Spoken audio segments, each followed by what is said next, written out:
there's only so many good stories out there, right? I mean, so one of the things, the more you spend time listening to stories, the chances are the greater you know the outcome, even before it starts to happen.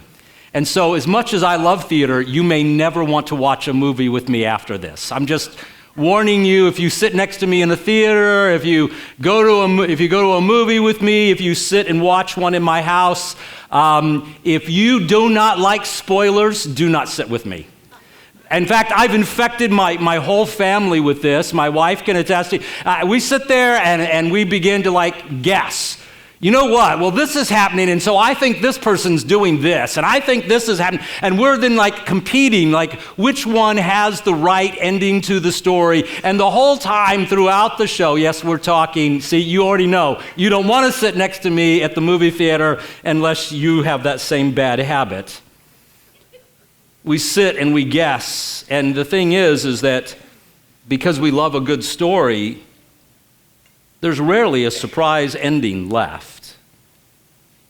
Now, on occasion, there is one. It's usually when the story's written really badly, right? And then the ending comes and you go, what does that have to do with everything else that they were just talking? It doesn't even fit. That's terrible, And then you're thinking, I've just wasted 2 hours of my life that I will never get back, right? Ever said that? But once in a great while, despite the fact that so many good stories have written, sometime you'll hear a story so masterfully told, and still the ending was not obvious. And those become my favorites for years to come. I love to revisit those because I didn't see it coming, but it was so masterfully done. One of the things about the Bible, although that story has been told many, many times throughout the millennia, I think it's still one of the most amazing stories there is. I don't say that simply because I'm a pastor or whatever. I really, just in terms of enjoying literature and the craft of the Bible is just fantastic. The more time I spend studying that, the more I'm convinced that how brilliant the Bible really is. And of course, one of the things about the Bible is, the story is still unfolding in our day. Even though the books have been written, there is still this sense of mystery and intrigue. We're waiting to see how some things are unfolding. Throughout the millennia, people have been guessing and assuming that how things were going to unfold in their day and their time. There's not been any great leader throughout church history who didn't believe that the events of Scripture were unfolding in their day and would write volumes, lots of volumes about how that those things were coming to pass in their moment, in their day. There was the expectation that was coming. And I can remember in my 20s, just a great teacher and writer, they had me convinced that there was no way that we were going to see the dawning of the 21st century because Jesus was going to come back before then. And so there was this sense of anticipation. I remember when the wall came down in Berlin, and that absolutely made everybody have to rewrite all their commentaries. But that story still unfolding before us. And then you and I have to think for just a moment about how throughout history, the expectations of different people. I want you to think for just a moment about the Jews of Jesus' day, even the Samaritans.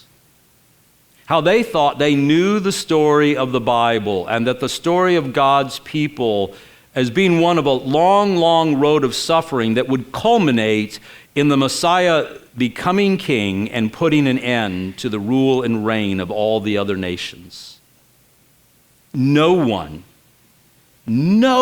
dreamed that Messiah would bring about victory, not by eliminating suffering, but by suffering himself on the cross. Isn't it interesting as they're going along and he's explaining things to them, he's even telling them, and they're in complete misunderstanding of what it is he's saying to them, even in the moment. And then the resurrection, right? Rising above and calling his people to a life that is right in the midst of all the stink, the hardship, the suffering. And to embrace that life, rising above it, not by escaping it, but actually by embracing it, right in the middle of it. The power of life over death. Even, not only is it forthcoming in the sense of the resurrection, but even in the midst of it, to live eternal life, even as we live in the middle of this life. Who could have ever guessed that life eternal could begin now and not have mastery over us? Just something nobody imagined. And funny enough, this seems to be the story that the church often is bent on avoiding, of changing, of repackaging. Oftentimes we want to make the gospel so user-friendly. We want to ignore all those hard parts, the things that talk about suffering. We want to claim those parts where we get great gifts, where God intervenes and all those kind of things, but we often want to leave out the other part where the hardship, the difficulty, the simple fact that all of the apostles, with the exception of John, were martyred, and John's long life was still one bent full of suffering because of what he encountered on the Isle of Patmos. And so no matter how many times we retell the story of Easter, it seems to be the surprise ending.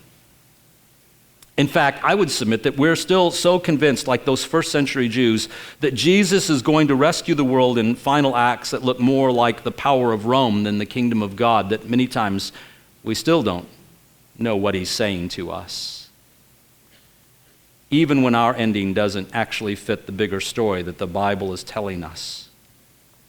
I want you to take a look with me, if you will, at this text in Luke chapter 24.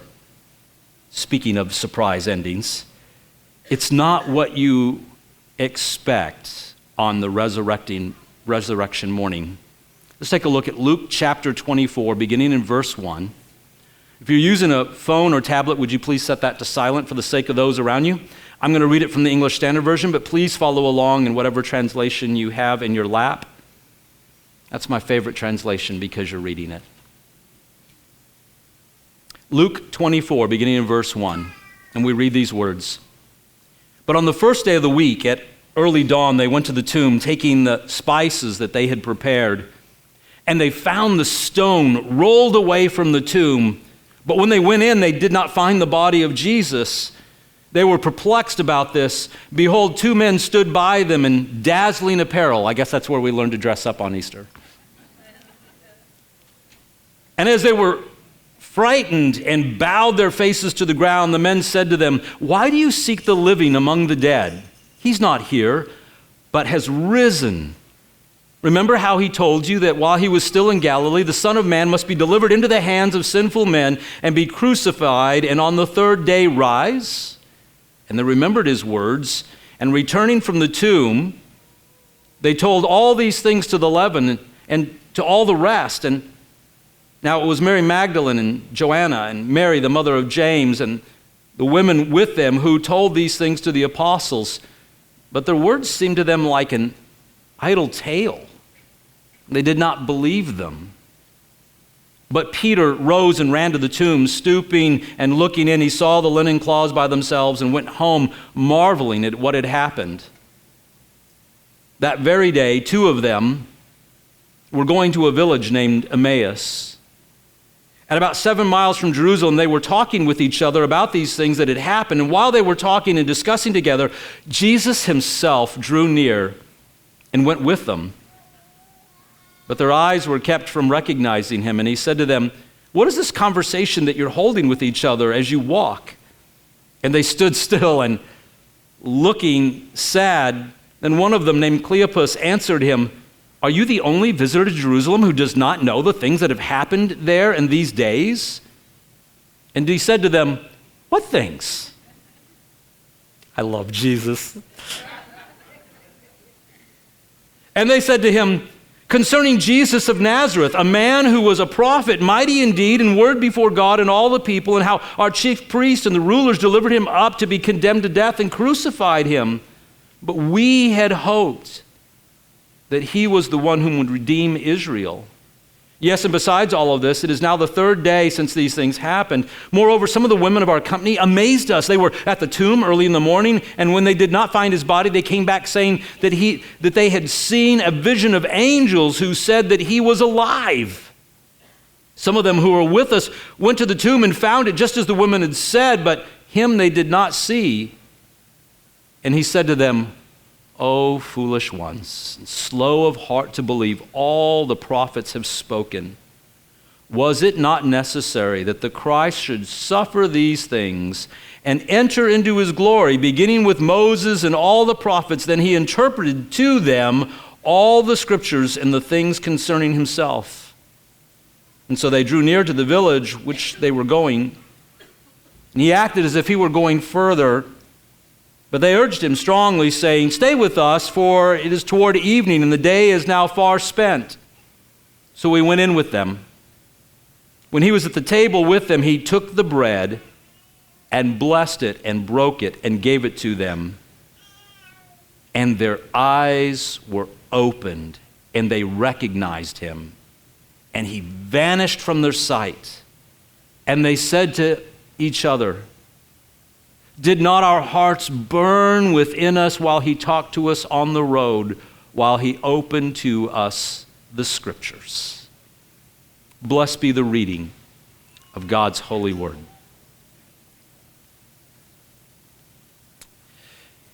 I didn't read the last 18 verses or so. I'm still going to reference them, and I would encourage you to take time to read them yet today.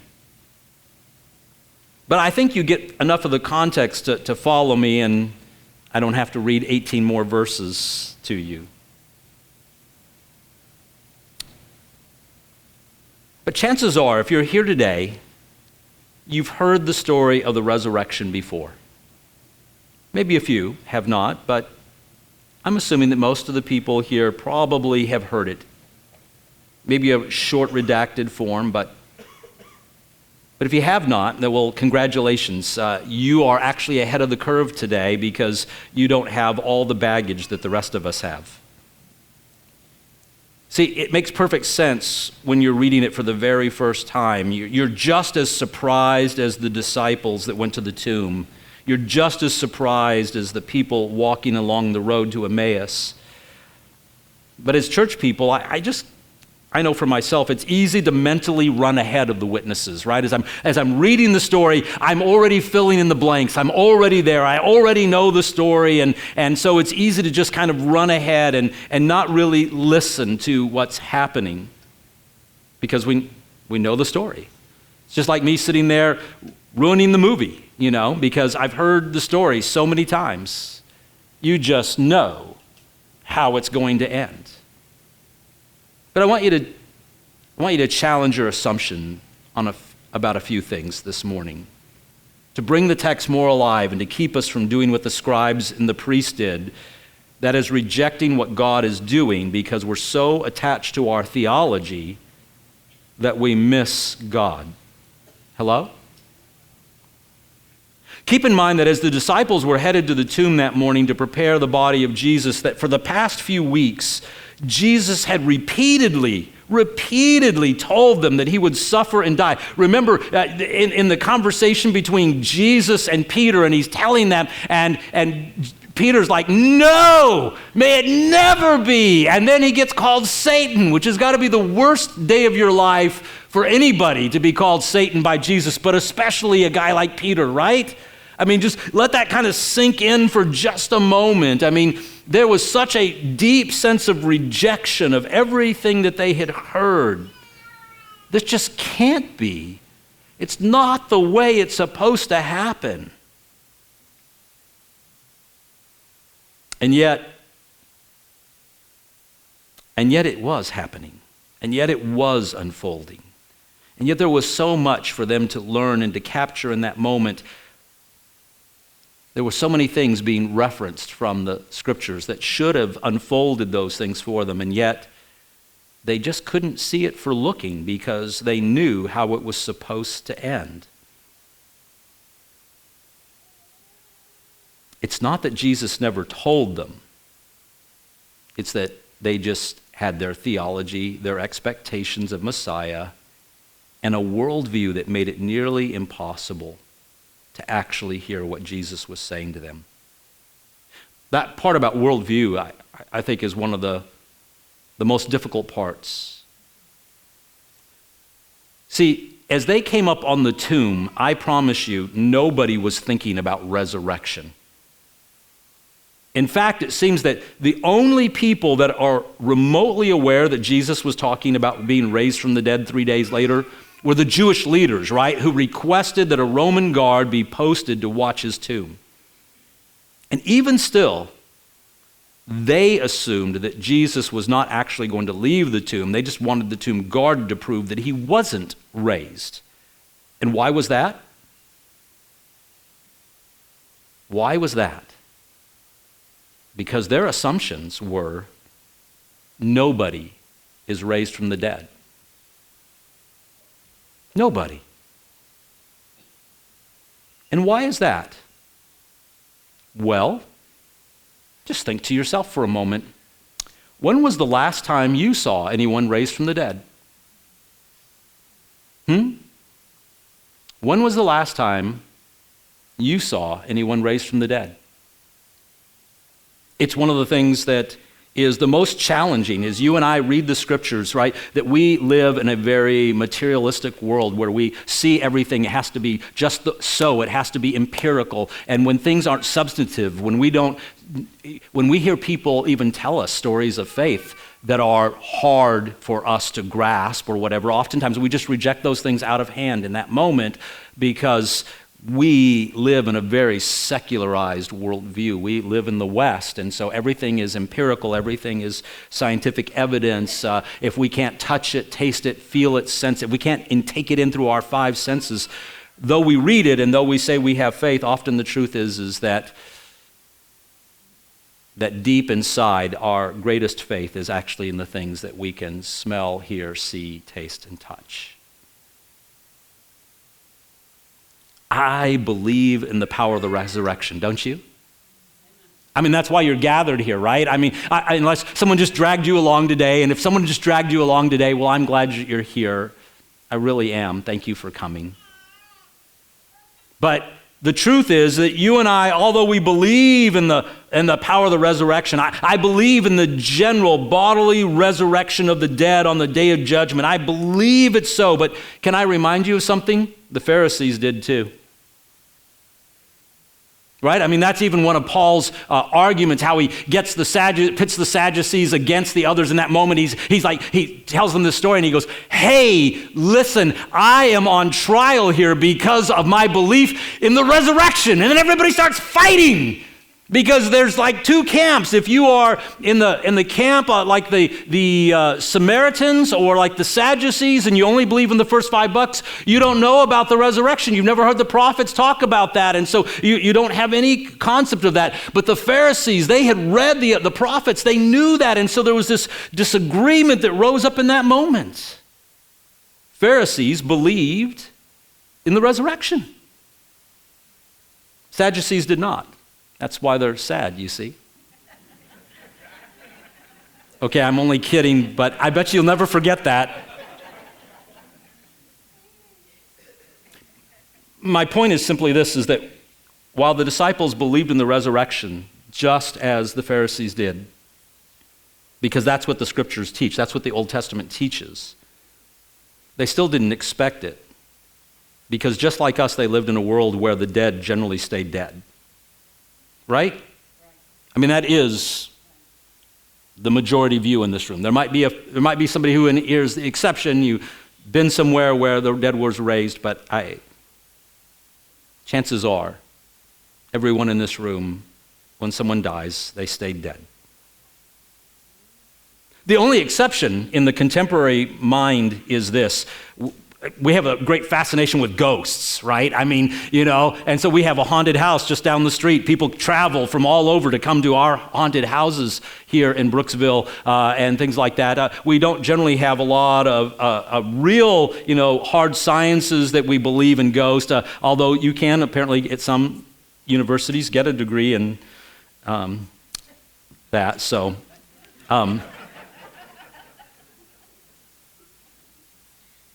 Jesus doesn't even deny that part. Jesus addressed it in verse 39, which we didn't read, but he explained that he was not a ghost. He said, rather, he goes, I'm flesh and blood, which ghosts do not have. Ghosts are disembodied spirits. He makes it really clear, I am flesh and blood, which is interesting then how he disappears from the room. I guess resurrected bodies are really a lot cooler than this one I've got now. It probably doesn't hurt when it gets up in the morning. But when those that are at the grave are confronted by the angels who ask them, why do you seek the living among the dead? He is not here, but he is risen. He says to them, remember how he told you while he was still in Galilee, the Son of Man must be delivered into the hands of sinful men and be crucified, and then on the third day rise. And they're still baffled. Then he says, and they remembered his words, and returning from the tomb, they told all these things to the 11 and to the rest. And what do the 11 and the rest do? They called it a story. A fantastic story. A fable, idle fable. Okay, it's not polite to say in the 21st century, but this is not that they weren't talking in the 21st century. What they were saying was, it's a bunch of women telling stories. Right? It's old wives' tales. That's what they were saying. We don't translate it that way in more modern because it's offensive now, but that's what they were saying. In the world of the Bible in the first century, look, when I was growing up, I heard a lot about old wives' tales. You can't say it anymore, but that's exactly what they were saying. That was the response of the 11, except for one. Except for two, actually. It only tells us about Peter in this text, but they collectively did not believe it. John and Peter at least went and investigated primarily out of unbelief. Like, this doesn't make sense because when people die, they stay dead. Now, they did know there were some exceptions where Jesus had raised the dead. They did know that if they had read through the prophets, they knew that Elijah had raised the dead. And so there was some precedence for it. But overall, like the world that they lived in, the dead stay dead. And they just stay that way. Nothing changes. And now in this moment, like there had been that on the day, on Good Friday, that some of the prophets had got up and were roaming about and things like that. And so it's in the realm of now impossibility, but still they just don't really believe it. So in verse 12, it tells us that Peter wondered what happened. I'm sure somewhere in there that rebuke of being called Satan is playing over in his head. Is that what Jesus meant? What happens when your theology and your life experience, your worldview, contradict what God's doing? And we call those things miracles. But it's amazing how quickly, right, even as Christians, even as first century Christians, how quick we choose what we know over what we say we've put our faith in. We talk a lot about faith, but for most of us, we actually trust the things we can see, hear, smell, and taste. Things we observe empirically, which Hebrews tells us is the opposite of faith. That's really the things that we put our trust in. In fact, when we see things done in people's lives and their lives begin to change, that's usually the best way that we indicate evidence that there's actually a changed life, right? It's through those things. We like the things we can see, hear, smell, taste. And that's why we have to settle issues of faith before our life experiences tell us something different. It's why I'm constantly admonishing us, like, settle these issues now while you're at peace before life throws you a curveball, before the storms come in, before you go through an upheaval, before your loved one dies, before someone that you care about goes through a tragedy, before sorrow strikes into the heart. You need to settle those things, because I'm telling you that your experience, the empirical world, especially you and I as Western people, like those are the things that tell us that's the truth. And when our faith contradicts the things that we can see, hear, smell, taste, touch, experience for ourselves, then we go, well, that must be wrong. It's one of the most crippling things in people's faith. Have you ever noticed how many times that when Jesus is doing things like raising the dead, he leaves everybody outside just to keep from taking all the unbelief into the room with him? Isn't that intriguing? I look at that over and over again and remind myself sometimes whenever I'm in certain situations and I think, well, I ought to pray about these things, but gosh, I just feel overwhelmed by the unbelief in the room. And it's not because I doubt him, but I begin to take on what everybody else is feeling. That doesn't sound possible. So we go back to the road to Emmaus, and there we find Cleopas and another person, presumably his wife. But his wife's name is Mary. And if you've been reading the text, you know that there's Mary, Mary, Mary, Mary. It's a very merry text. There's lots of Marys. And so apparently a very popular name at that time, and even among the disciples, right? We got James and Big James and things like that. And so they're trying to keep everything straight. In fact, do you know the name Joshua and Jesus are the same name, but we call Jesus, and all the other Joshuas in the Bible, we call Joshua, just so that you don't confuse them. It's the same name. It's the exact same name. And so we have this way of separating those things out so that we can keep track of them. And so Cleopas and probably his wife, that's what church history and tradition tell us, but like I said, she's not named in the chapter to avoid the lack of clarity. And they start the dialogue, right, with him, and they meet Jesus on the road, and they did not recognize him at first, but later they did. And it says that they were kept from recognizing him, but it doesn't give an indication like the Spirit of God was keeping that. It's because simply, listen,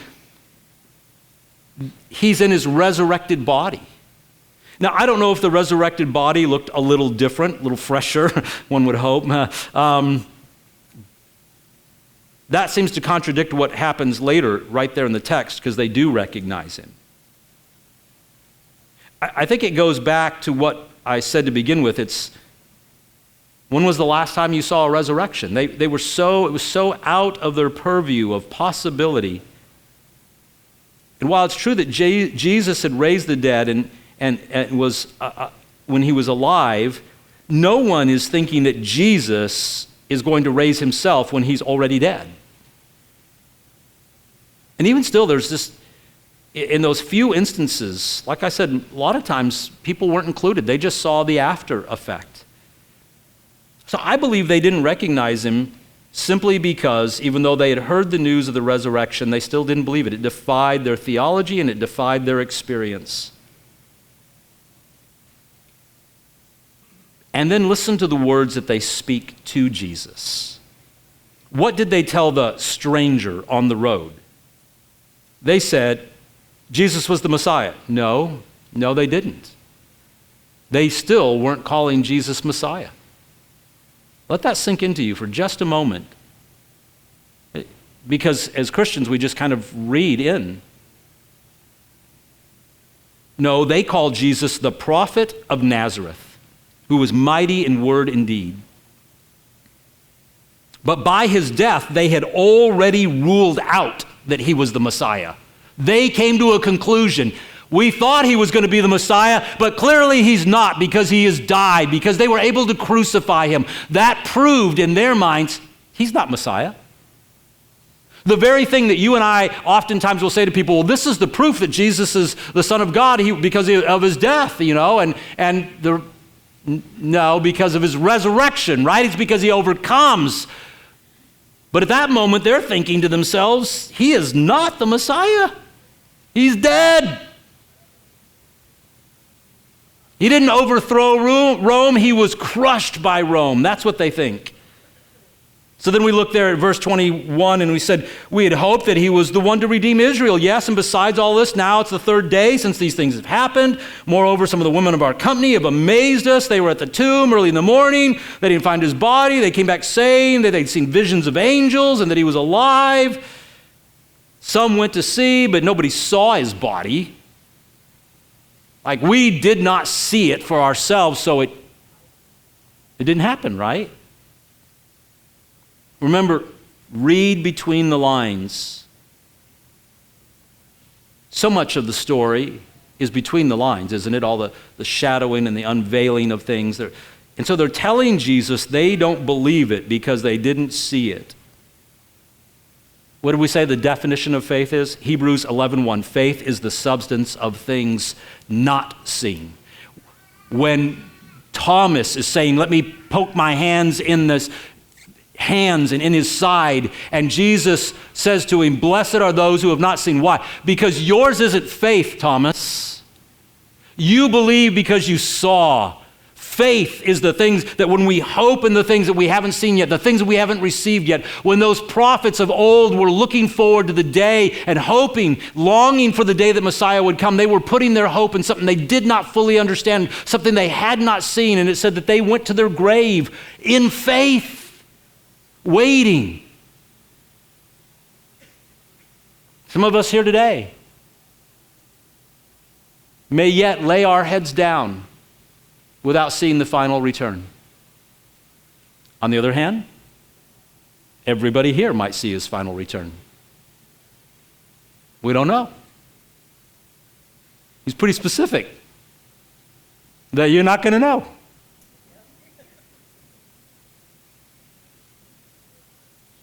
But they're telling him, we didn't believe it because we didn't see it. They are doubting. They are, by definition, not full of faith. And then comes Jesus' rebuke. It's, I believe, gentle. I guess it depends on how you read the text. I've heard people read it in such a way that it sounds crushing. I don't know, is your Jesus crushing or does he rebuke out of kindness and love? Jesus' rebuke and correction of their experience, of their theology, their worldview comes this way. O foolish ones, slow of heart to believe all that the prophets have spoken. Was it not necessary that the Christ should suffer these things and enter into his glory? And beginning with Moses and all the prophets, he interpreted to them in all the scriptures the things concerning himself. Now, your text may have an exclamation point at the end of the sentence, to believe all that the prophets have spoken. I just want to tell you that in the original language there is no such thing. That's interpretive translation.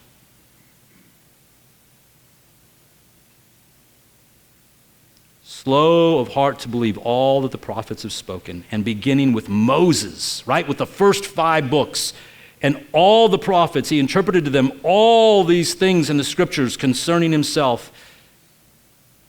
See, because Jesus was not using the New Testament. It hadn't been written. That's why whenever people tell me that, the Hebrew Bible is, harsh and cruel, and I'm like going, then you're reading it wrong. It's just like those people who put the exclamation point on the end of that sentence, making Jesus harsh. If you read your Old Testament as harsh and cruel, that's on you. Your theology is leaking.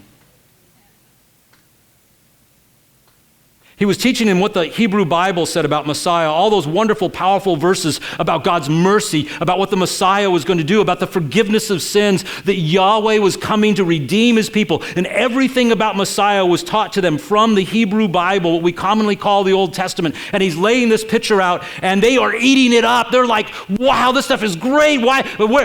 This is good stuff, like they've never heard it before.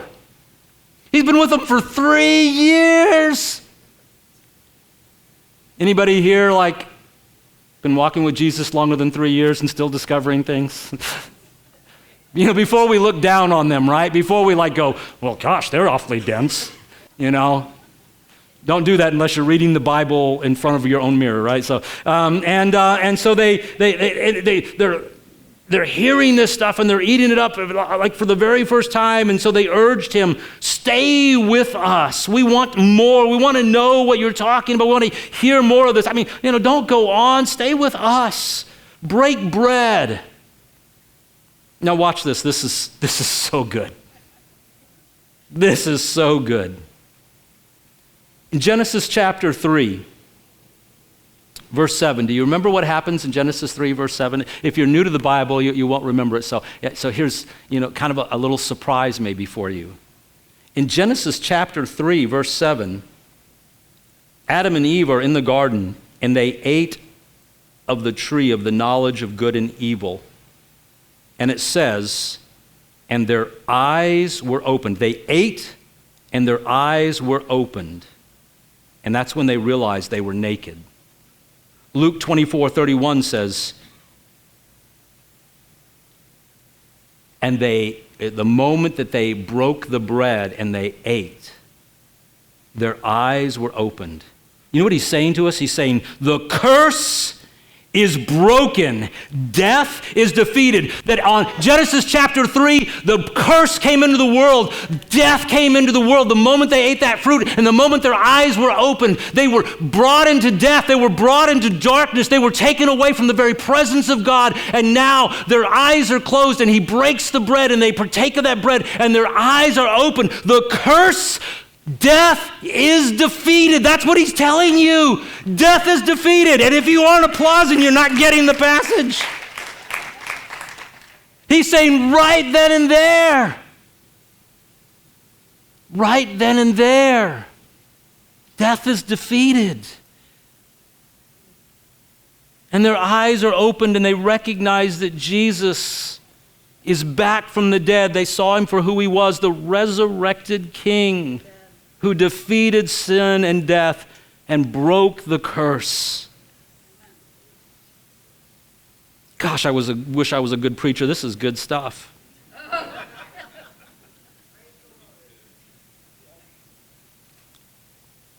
And then he disappeared from their sight because they knew. They ran back to the others. Isn't it funny? They were asking him to stay because it was late in the day. And they so are overwhelmed with what has just occurred to them that they make the 7-mile jaunt back into the city under most likely dark of night, just so they can tell everyone what they have seen and what they have heard. He is risen from the dead. And then from there, all the way to the end of the gospel, it just tells how he opened their minds.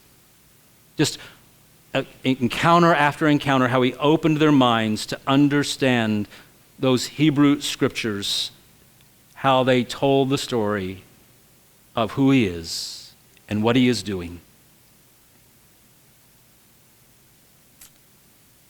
Oh Lord, that you would open our hearts and minds to see and to believe what you are doing even in our day. Let's stand together.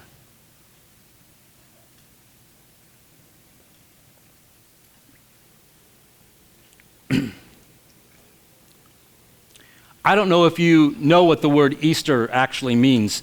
It means beginning. It is a reference specifically in church history to the beginning of the church calendar. It says that this is when the church began, is with the resurrection. That's the idea of why we use the word Easter. I know there's some myths out there that tie Easter to pagan gods and things like that. None of that is true. It's just not. It's just folklore. It refers to the beginning of the calendar. It's this idea that everything begins with the resurrection, eternal life specifically.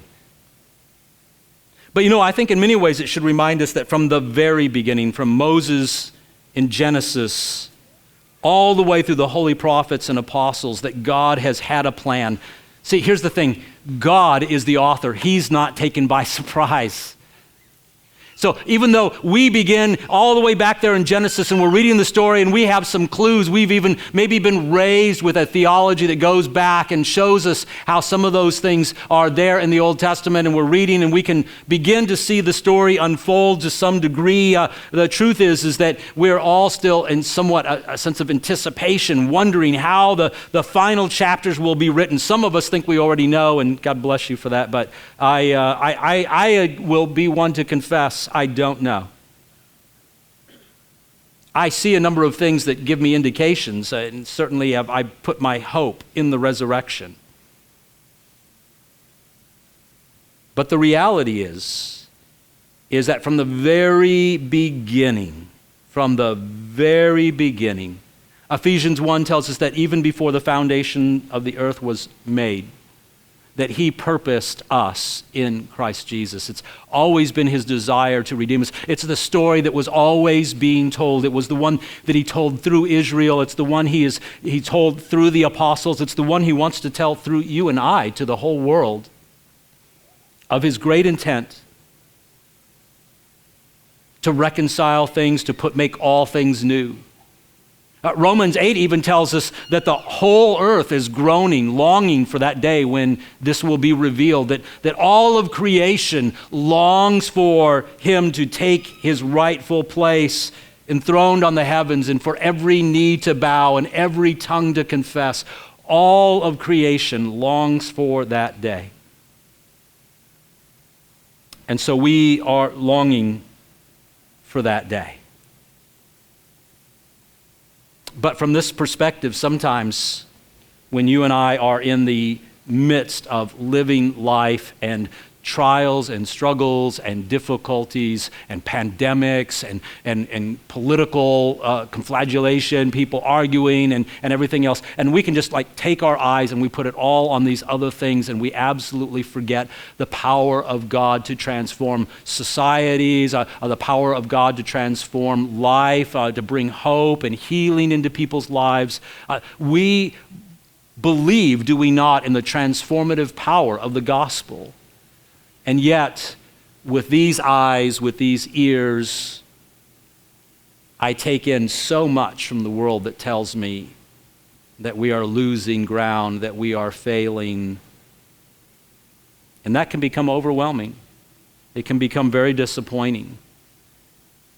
And then in the end, we don't even treat one another the way that the scriptures admonish us to. In a way, we just settle into a lifestyle, an attitude, a way that we look at the whole world in disbelief, in disappointment. We have no expectation of God intervening in our world. We have no expectation of him changing our circumstances, of freeing us from the things that hold us back, from the things that tie us down, from the things that confuse us, from the things that cause pain in us. And we just surrender to the world around us. But this is called Resurrection Sunday. The beginning of all things. It is the confidence that you and I would begin to have. That's faith, that when you and I come into conflict with the world and the ways around us, not in a kind of conflict that belittles, not in the kind of conflict that tries to do what Rome did and put down its oppressor, not to do the kind of conflict that the way the world sees it, but for you and I to engage the world in Christ's likeness, dying to ourselves, living for him, allowing the power, the transformative power of the gospel to work in us, to change us, even change us in the middle of our circumstances, to handle them in a different way, and to be the good news of Jesus Christ in the world around us. There are so many possible ways that the end of this age might come about. But there is one thing I know for certain, that he who overcame on the cross has promised that he is coming back in victory. So I'm going to invite our prayer team to go ahead and come on up. And as they're coming, I want to make an invitation to you. Like, if you find yourself trapped in a worldview that doesn't allow for God to move in your midst, to bind up your brokenness, to bring healing to you, to bring you to a place of life, even in the midst of difficult circumstances, even in the midst of your suffering or whatever else, if you've lost confidence in the God who is able to transform your life. We hope you enjoyed worshiping with us. If you would like more info about any of the ministry opportunities or to stay connected, please visit vinelife.church. If you're watching us on YouTube, stay up to date with us by subscribing and hitting the notification bell. You can also connect to us through Facebook and Instagram. God bless you as you love God, love people, and pass it on. We'll see you next week.